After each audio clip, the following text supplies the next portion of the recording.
Hello बेटा जी। Welcome to physics with Vaibhav sir. आज हम पढ़ेंगे यूनिफॉर्म सर्कुलर मोशन, जो फर्स्ट चैप्टर का लास्ट टॉपिक है आईसीएससी बोर्ड। तो यूनिफॉर्म सर्कुलर मोशन क्या होता है बेटा?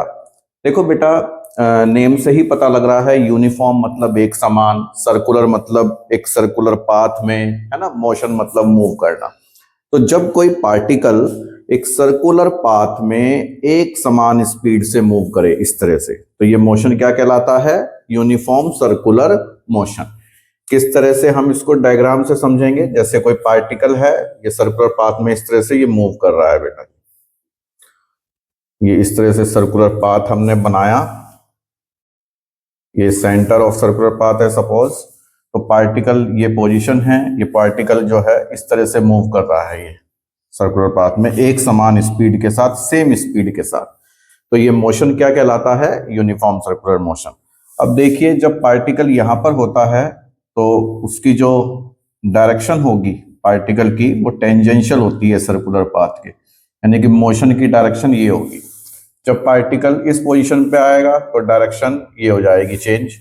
जब पार्टिकल यहाँ पर आएगा तो पोजीशन डायरेक्शन जो है ये हो जाएगी। जब पार्टिकल की पोजीशन ये होगी तो डायरेक्शन टेंजेंशियली ये हो जाएगी। तो हर जगह आप ये देख रहे हैं कि पार्टिकल की जो डायरेक्शन है वो चेंज हो रही है। तो इसका मतलब क्या है कि मोशन जो है वो, उसमें वेलोसिटी चेंज हो रही है। डायरेक्शन चेंज होने की वजह से, इसलिए कहते हैं हम कि वेलोसिटी चेंज हो रही है, क्योंकि मोशन की डायरेक्शन चेंज हो रही है। तो इस तरह से यहाँ पर वेलोसिटी v1, यहाँ पर वेलोसिटी v2, यहाँ पर वेलोसिटी v3 और यहाँ पे वेलोसिटी v4 मान लेते हैं। ठीक है, मैग्नीट्यूड वैल्यू तो सेम है लेकिन डायरेक्शन चेंज हो रही है। तो इसका मतलब ये हुआ कि ये मोशन कैसा होगा? एक्सिलरेटेड। तो uniform circular motion is accelerated motion. ठीक है बेटा, तो ये आप इसमें ध्यान रखेंगे। तो इसके बाद इसमें दो टर्म्स और हैं। अच्छा, एक चीज और है, पहले एक बात बता देते हैं आपको। जब पार्टिकल सर्कुलर पाथ में मूव कर रहा है तो उसमें जो फोर्स की डायरेक्शन है वो किस तरह से होगी?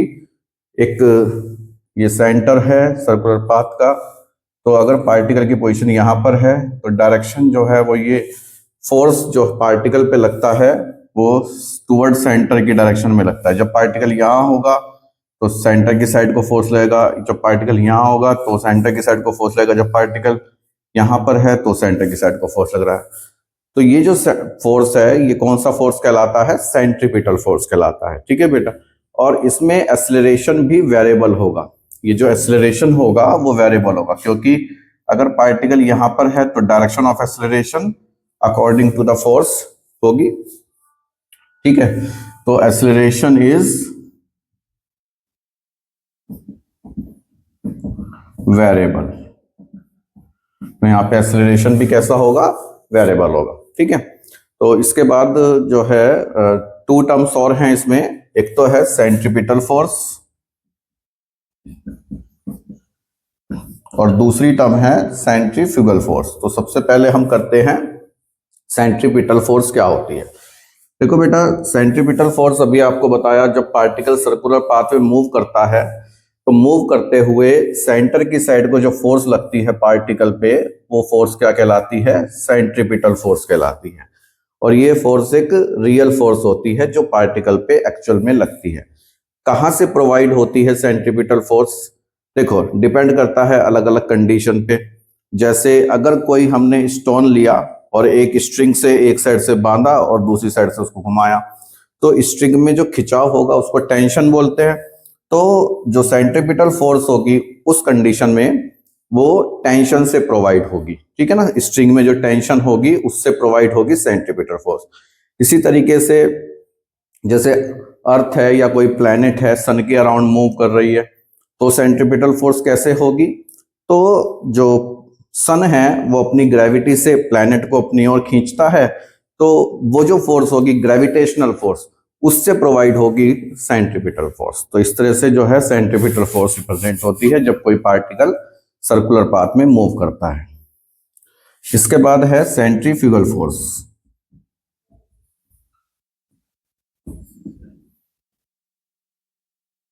अब ये सेंट्रीफ्यूगल फोर्स क्या है? सेंट्रीफ्यूगल एक फिक्सिशियस फोर्स है बेटा, फिक्सिशियस। फिक्सिशियस फोर्स कहें, ठीक है, या फिर वर्चुअल फोर्स कहें, वर्चुअल फोर्स कहें या स्यूडो फोर्स कहें, एक ही बात होती है। तो ये एक्चुअल में नहीं लगती, it is not a real force.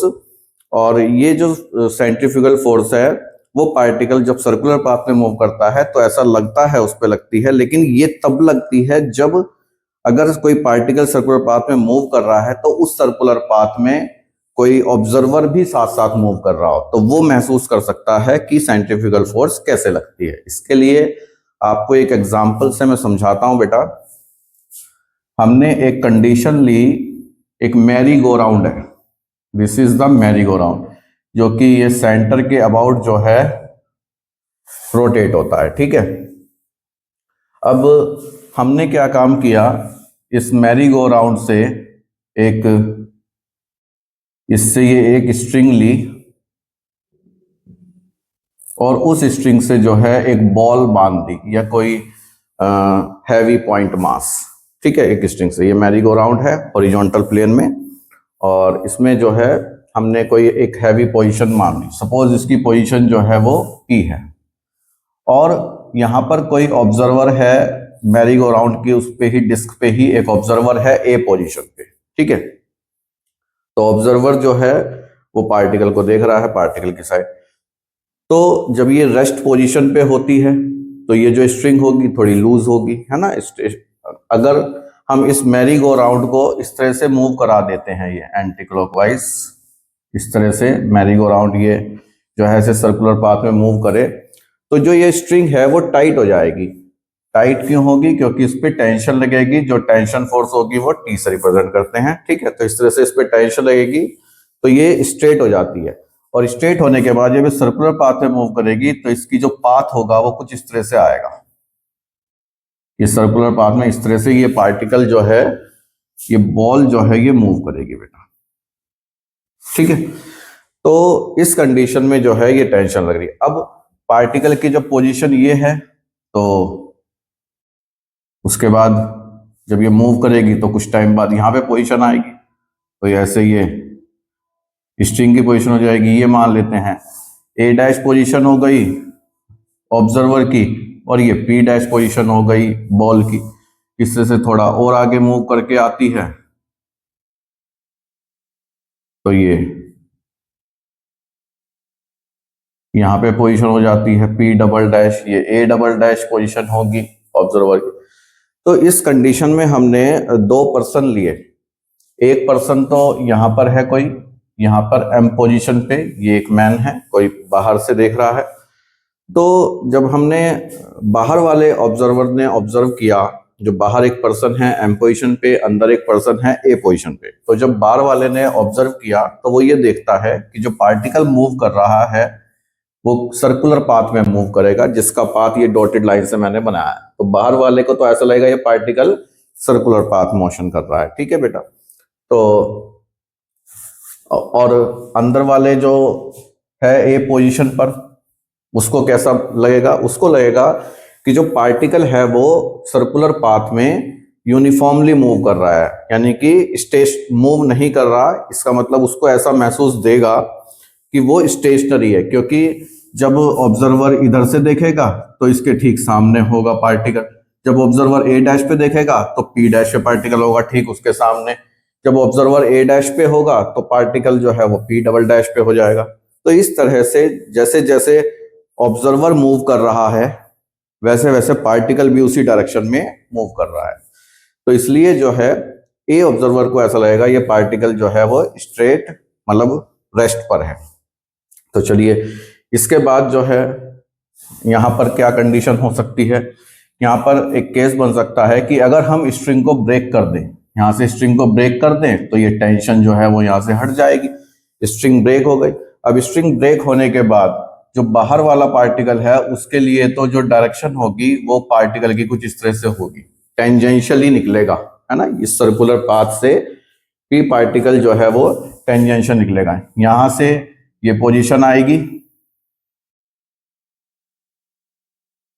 P1 या P डैश, फिर यहां से एक दूसरी पोजीशन आएगी ये ठीक है, पी डबल डैश या कोई भी पोजीशन आप कंसीडर कर सकते हैं। फिर ऐसे तीसरी position P triple dash.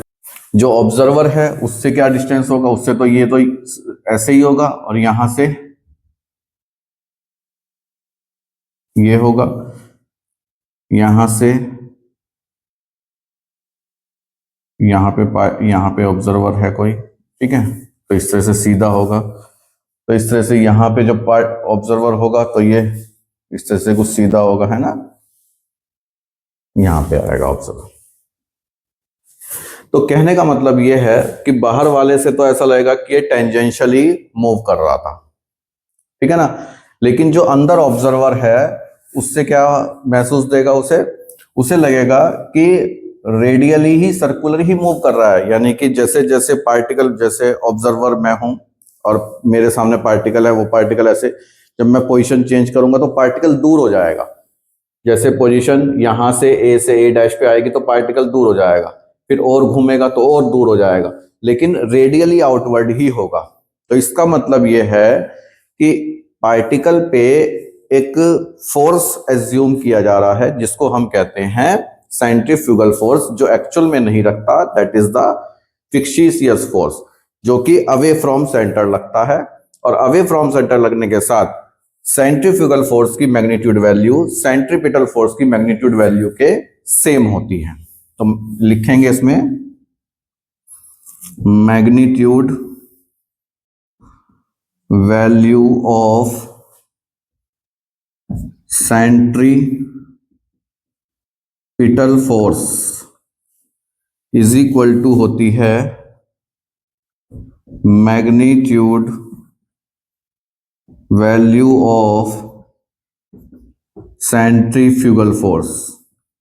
Centrifugal force दोनों की मैग्नीट्यूड वैल्यू सेम होती है। सेंट्रीपिटल फोर्स की डायरेक्शन टुवर्ड द सेंटर होगी और सेंट्रीफ्यूगल फोर्स की डायरेक्शन अवे फ्रॉम सेंटर होगी। एक तो ये बात आप ध्यान रखेंगे, सेंट्रीफ्यूगल फिक्सियस होगा। तो डिफरेंस भी आपको इसमें लिखने को आते हैं, तो डिफरेंस भी आप लिख सकते हैं, ठीक है बेटा। और दोनों की मैग्नीट्यूड वैल्यू, ये सिमिलरिटी हो गई कि मैग्नीट्यूड वैल्यू जो है दोनों की सेम है, लेकिन दोनों जो फोर्सेस हैं वो एक्शन रिएक्शन नहीं है। Both the forces are not action reaction force. Action reaction force, दोनों फोर्स एक्शन रिएक्शन नहीं है। क्यों नहीं है दोनों फोर्स एक्शन रिएक्शन?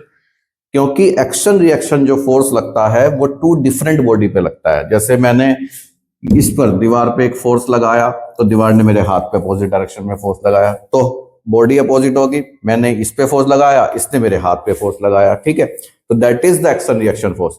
लेकिन यहाँ पे पार्टिकल एक ही सर्कुलर पाथ में घूम रहा है, तो उस पर सेंटर की साइड को जो फोर्स लगा वो सेंट्रीपिटल, और सेंटर से अवे जो महसूस हुआ वो सेंट्रीफ्यूगल फोर्स, ठीक है बेटा। तो इसलिए this is not a action reaction force. तो ये आप इसमें बातें जो है वो ध्यान रखेंगे।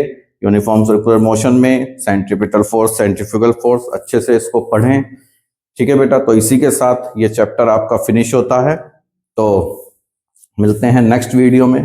नेक्स्ट वीडियो आपको वर्क पावर एनर्जी पे बनाएंगे, ठीक है। तो अगर आपको वीडियो पसंद आई हो तो लाइक कीजिए, शेयर कीजिए और चैनल को सब्सक्राइब कीजिए। Thank you.